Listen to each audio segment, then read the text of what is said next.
ઓનલાઈનથી શિક્ષણ લેતા બાળકોમાં વિવિધ તકલીફો ઊભી થઈ રહી છે, જેની સામે રક્ષણ અને સારવાર રાખવા સુરત ખાતેની કિરણ હોસ્પિટલમાં ફરજ બજાવતા ડોક્ટર સંકેત શાહે બાળકો માટે વિવિધ ટિપ્સો આપી છે. કોરોના વાયરસને પગલે સરકાર દ્વારા ઓનલાઈન શિક્ષણ ફરજિયાત કરાયું છે.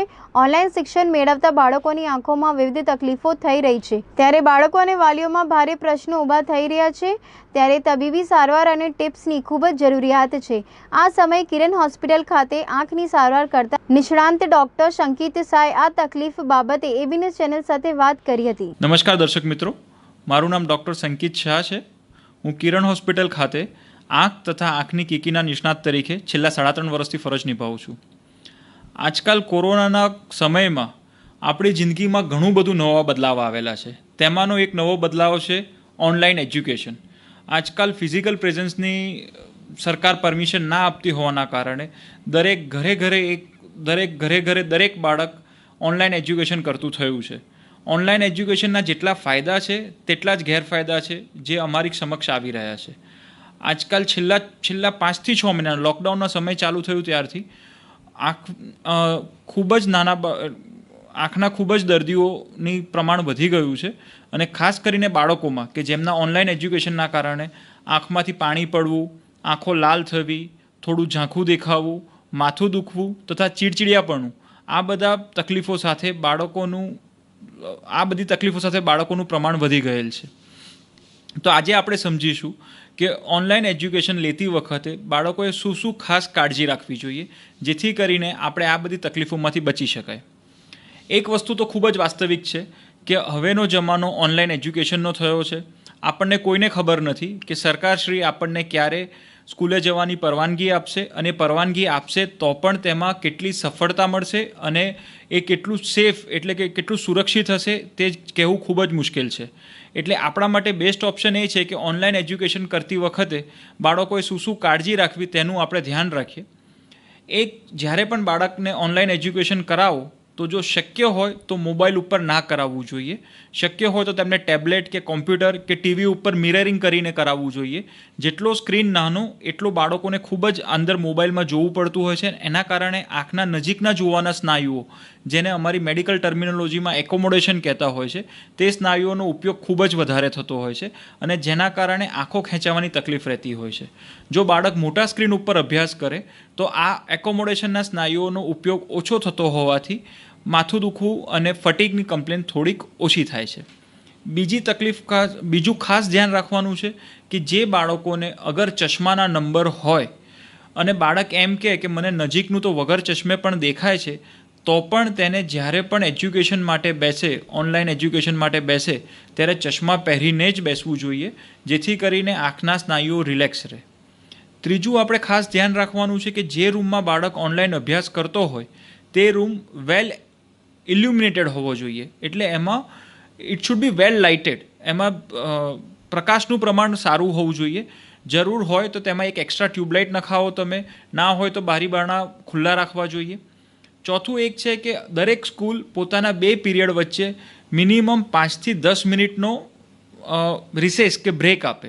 જેના થકી શું થાય કે સામાન્ય રીતે એક પીરિયડનો સમય 50 થી 60 મિનિટનો હોય છે. દરેક 50 થી 60 મિનિટે એક પીરિયડ પતે પછી બાળકે 10 મિનિટનો બ્રેક લેવો જોઈએ. જે દરમિયાન બાળકે બાલ્કનીની બહાર જવું જોઈએ, અથવા તો કોમ્પ્યુટર સ્ક્રીન સામે ના જોતા એને ઘરના બીજા રૂમમાં જવું જોઈએ, જેથી કરીને જે એકોમોડેશનના સ્નાયુઓ જે નજીકના કામ માટે ઉપયોગમાં હોય તે રિલેક્સ થાય, અને ફરીથી બાળક જ્યારે નેક્સ્ટ પીરિયડ કરવા બેસે ત્યારે એની આંખો ફરીથી સ્વસ્થ થઈ ગઈ હોય. જેને અમારી ભાષામાં 20-20-20નો રૂલ કહેવામાં આવે છે. 20-20નો રૂલ શું છે કે દર 20 મિનિટે વ્યક્તિએ 20 મીટર દૂરનો ઓબ્જેક્ટ 20 સેકન્ડ માટે જોવો, જેથી કરીને આપણા એકોમોડેશનના સ્નાયુઓ રિલેક્સ થાય. જી સર, આપણે જે આ પ્રોબ્લેમ કેટલા વર્ષના બાળકોમાં વધારે જોવા મળે છે? આમાં કોઈ એવો એજ ગ્રુપ જેવું નથી ડિસાઇડ થયું. દરેક એજ ગ્રુપના બાળકોમાં જોવા મળે છે. એટલે અમારી પાસે જે દર્દીઓ આવે છે તે 5 વર્ષથી લઈને ઇવન 25-30 વર્ષ લોકોના આઈટી પ્રોફેશનલ્સ પણ આવે છે. આ પ્રશ્ન ફક્ત બાળકો પૂરતો પણ સીમિત નથી રહ્યો. જે પણ આઈટી પ્રોફેશનલ જે વર્ક ફ્રોમ હોમ કરી રહ્યા છે તે બધાનામાં પણ આ પ્રશ્ન આવેલો છે. અને આ આપણે જે કાળજીઓની ચર્ચા કરી રહ્યા છે તે ફક્ત બાળકોને લાગુ નથી પડતી. જે કોઈ પણ વ્યક્તિ જે વર્ક ફ્રોમ હોમમાં કોમ્પ્યુટર ઉપર દિવસના 8 થી 10 કલાકનો સમયગાળો પસાર કરે છે તે દરેકે આ કાળજી રાખવી જરૂરી છે. જે આપણા આ વિદ્યાર્થીઓ ભણે છે એના પછી એને કેટલો રિલેક્સ કરવી જોઈએ પોતાની આંખને અને કેવી રીતના કરવું જોઈએ? હા, ખૂબ જ સરસ સવાલ પૂછ્યો. હવે આજે કોરોનાના સમયગાળામાં શું થયું છે કે બાળકોની આઉટડોર એક્ટિવિટી બિલકુલ બંધ થઈ ગઈ છે. એટલે બાળકો જ્યારે એમનો અભ્યાસ પણ એમનો ઓનલાઈન છે અને જે એમનો ફ્રી સમય હોય છે કે આપણે રિક્રિએશનલ સમય કહીએ, આજકાલના બાળકો રિક્રિએશનલના સમયમાં પણ મોબાઈલમાં જ ગેમ રમતા હોય છે, કાં તો એ લોકો લેપટોપમાં ગેમ રમતા હોય છે. એટલે અગેન વસ્તુ તો એકની એક જ થાય છે કે તમે સ્ક્રીન ટાઈમ તમારો વધી રહ્યો છે. એટલે મારી દરેક વાલીઓને ખાસ વિનંતી છે કે તમારા બાળકોનો જે રિક્રિએશનલ સમય હોય કે જ્યારે ઓનલાઈન એજ્યુકેશન પતે પછીના સમયમાં તમારે એમને ઓનલાઈન ગેમ્સ છે કે ઓનલાઈન મ્યુઝિક્સ છે કે વોટેવર વિડીયો, ટીવી, યુટ્યુબ એ બધાનો સમય ખૂબ જ ઓછો રાખવો જોઈએ અને બાળકોને આઉટડોર એક્ટિવિટી માટે પ્રોત્સાહન આપવું જોઈએ. કે ઘરમાં પણ બીજી ઘણી બધી કાર્ડ્સની ગેમ્સ હોય છે કે તમે એ લોકો એમની બધી જૂના જમાનાની જે બીજી જે પણ આપણી કાર્ડ્સની ગેમ્સ હોય કે ઓનલાઈન સ્ક્રીન સિવાયની ગેમ રમવી જોઈએ. કાર્ડ ગેમ્સ પર વધારે અત્યારે જો કોરોનાના સમયમાં તમે બાળકને બહાર રમવા ના મોકલતા હો તો બોર્ડ ગેમ્સનો સમય વધારવો જોઈએ. પણ ફ્રી સમયમાં એમને ઓનલાઈન ગેમ્સ, મોબાઈલ ગેમ્સ એ બધા માટે પ્રોત્સાહન ના આપવું.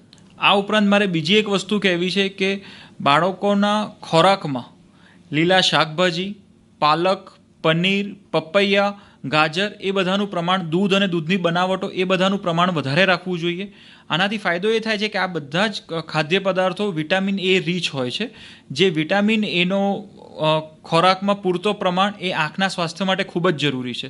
તો આનાથી પણ બાળકોમાં આંખમાં આંસુ બનવાની પ્રક્રિયા વધે છે અને આંખને આરામ મળે છે.